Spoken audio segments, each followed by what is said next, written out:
एक छोटी सी कहानी की बड़ी सीख, एक अनमोल सीख। Short motivational story in Hindi. एक बार एक वैज्ञानिक ने एक टिड्डे को पकड़ा और उसे अपनी आवाज़ पर छलांग लगाना सिखाया।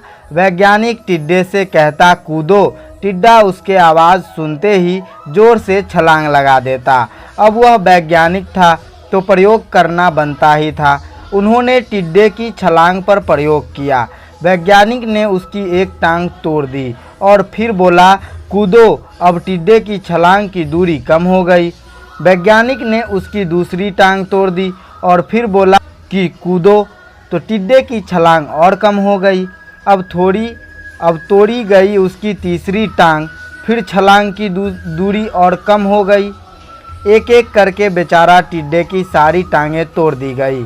अब आखिरी टांग टूटने पर जब उससे कहा गया कूदो तो वह हिल भी नहीं पाया। अब वैज्ञानिक ने अपने निष्कर्ष अपनी डायरी में लिखा। जानते हो उसने क्या लिखा?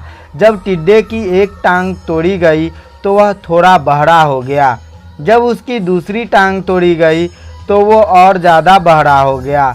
हर टांग टूटने के साथ वो और ज़्यादा बहरा होता गया और सारी टांगें टूटने के बाद वह बिल्कुल बहरा हो गया। अब ज़ोर ज़ोर से चिल्लाने का भी उस पर कोई असर नहीं हुआ। वो तो अपनी जगह से हिला तक नहीं, छलांग लगाना तो दूर की बात है। इस कहानी को सुनकर सभी को ऐसा ही लग रहा है ना कि क्या मूर्ख वैज्ञानिक था। इतनी सीधी सी बात उसे समझ में नहीं आई। या कुछ लोग ये भी सोच रहे होंगे कि ये तो किसी बच्चे को भी पता है कि टिड्डे की छलांग उसके टांग टूटने की वजह से कम होती जा रही थी, न कि बहरा हो गया था। दोस्तों, हम सभी जीवन में कई बार ऐसे ही मूर्ख बन जाते हैं।